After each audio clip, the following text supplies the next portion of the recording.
Hey guys, welcome back to my channel. This is Duricia. First, I want to apologize for my absence. It has been about a month or two since I last posted a video, and I want to really apologize. I got really busy really quick. I'm always working. So I want to apologize for that, and I also want to say thank you for everyone that kept replaying my videos, the likes, the comments. I really appreciate it.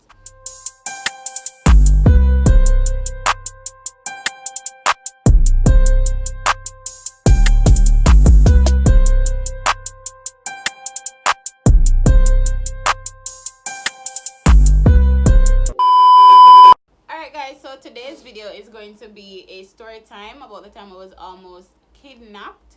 Alright, so this took place about a couple years ago, 3 years ago. I think it was in 2017. Alright, so I used to work at Sutherland at UWI campus, and I was on the night shift.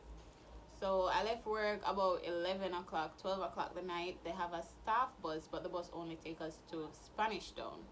And if you know me, you know that I live in Old Harbor, and that's about 30 minutes, 20 to 30 minutes from Spanish Town. So I had to take a taxi to get home.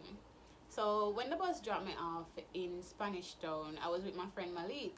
The bus takes him to Angels, so he got a ride straight home. I had to take a taxi. I came out the bus, and if you know Spanish Town, in the late hours, it's a lot of robot vehicles, meaning no red plate. They're not licensed to be taxis or public traffic.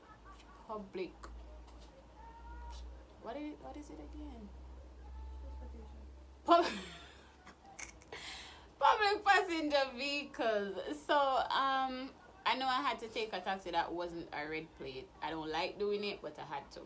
So when I got out there, I saw this tall guy, and he was like, Old Harbor. So I said, okay, everybody's saying the same thing, Old Harbor. So I got in the car, and he said that he's going to pick up 2 women at Willowdean. So I said, okay, no problem.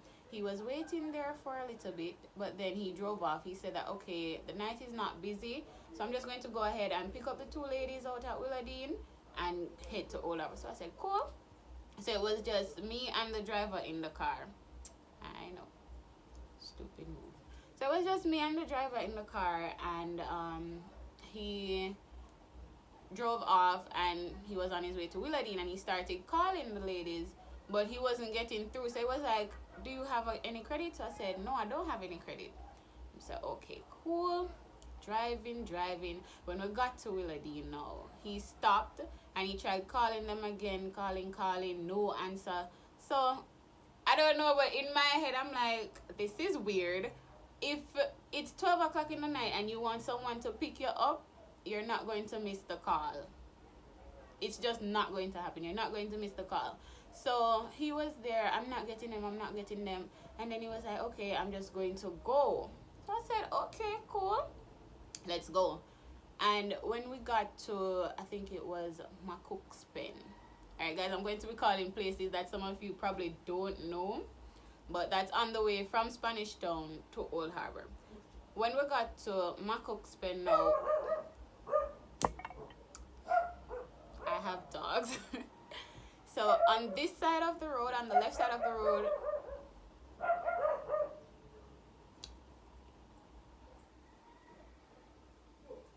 so when we got to Macookspin, on the left side of the road, you have houses going straight, but on the right side of the road, it's just bush, and it's usually dark. The street lights are far apart. So when we got there, the car started smoking. I don't know why. He pulled over. Bear in mind, no one stops at Macookspin unless you're letting people off. That's not somewhere you stop.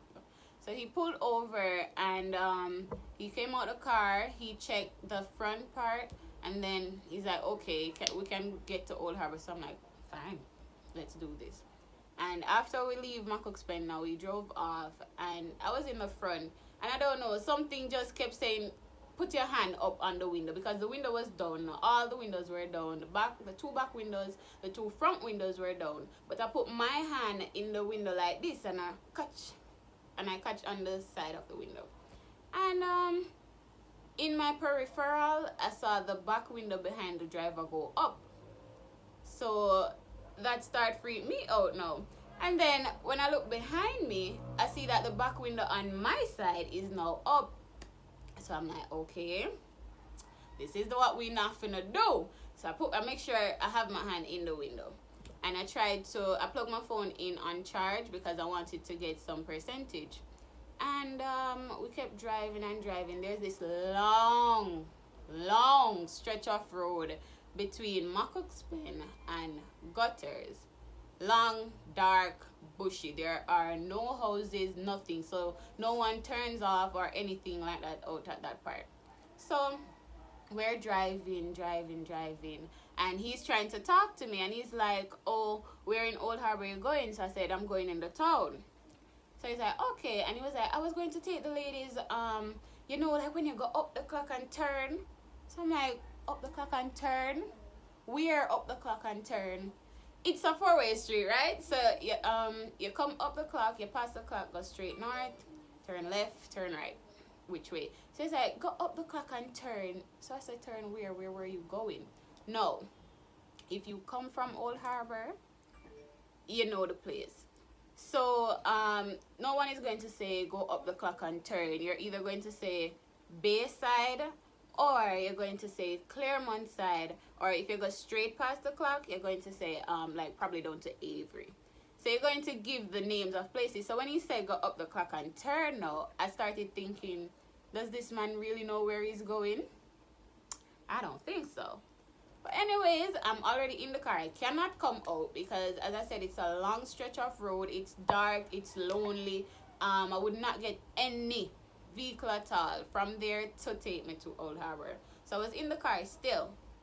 And then where things started getting creepy, well, yeah, my sister just said creepier. Yes, where things started getting creepier is when there's this bridge that we have to drive under.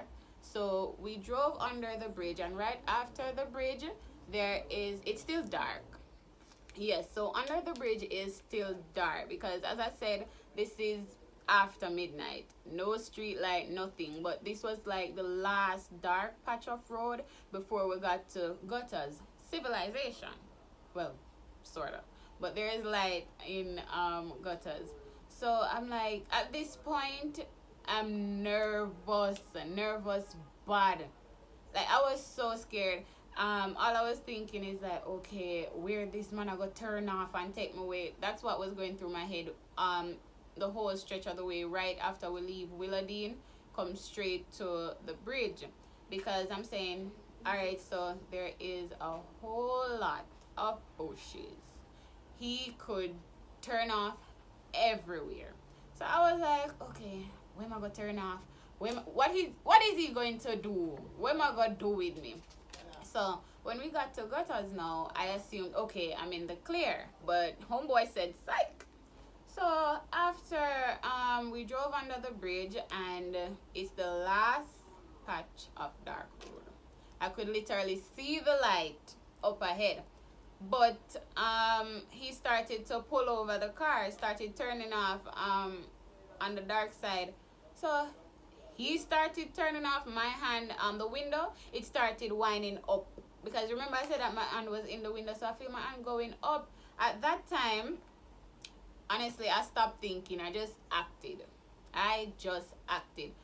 Straight out the window. I don't know how I pulled my body through the window. I have no idea. But all I knew was that he was winding up the window. It's coming up and my body going through. That is all I know. My bag was left in the car. My phone was left in the car. And when I came out of the car and when I jumped out, I just start run. And I start screaming, help, help. But it was after 12. I'm on the dark side of the road. There ain't nobody there.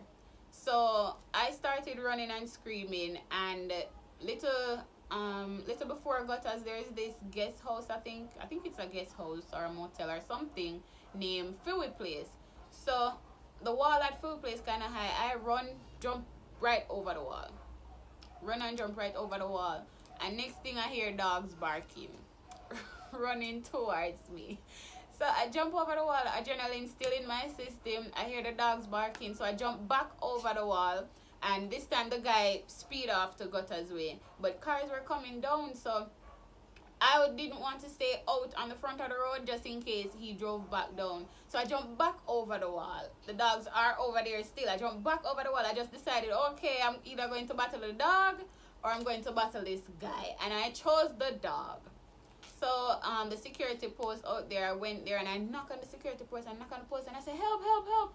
And that's when the security guy opened the door. So I'm like to myself, right now I'm like to myself, so you just never hear when me a ball help a come or when me jump over the wall and when the dog start bark. Like, what were you doing? What were you doing? So I asked him, can I get a call? And he said, sure. And he gave me a call and I called my mother. And I'm like, Mommy, one man just tried to kidnap me. You can't come pick me up? She said, wait. So I'm like, my auto Philly Place. And she said, alright. She start panic on the phone. But I'm like, I'm too panicked to deal with you panicking.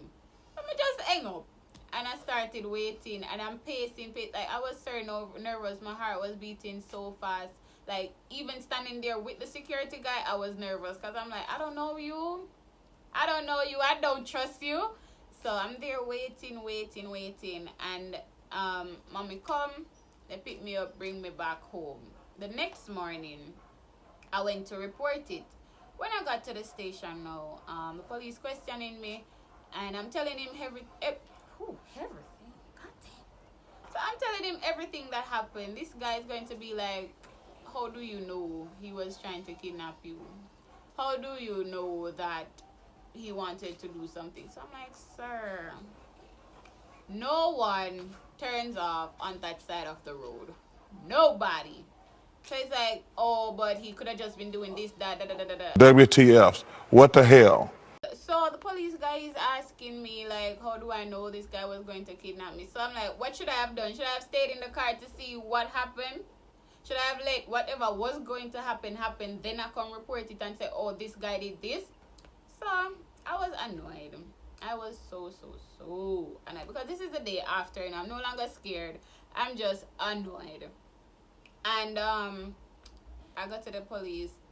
Them just questioned me like, how did you know that's what was going to happen? So I reported it. I told them everything that I lost, which wasn't much. At that time, the phone that I had cost like $8,000. Yeah. And I didn't have any money in my purse. Probably like $200, honestly. I think it was probably $200. I had makeup in my bag. That was the most expensive thing in my bag. Nothing else. I didn't lose anything. So I'm thankful for that. I didn't lose my life. So yeah. Let me see if I lost anything else. No, I didn't lose anything else. But yeah, that's the story of the time I was almost kidnapped. Thank you guys for watching and for staying loyal to me, even though I upload so sloppy. I'm really sorry and I will get better. Still working on this. But thank you guys for watching. I hope you enjoyed the video. Stay tuned for my next video coming soon. Don't forget to like, comment, and subscribe. Alright? And tell a friend to tell a friend. Alright? Have a good day, guys.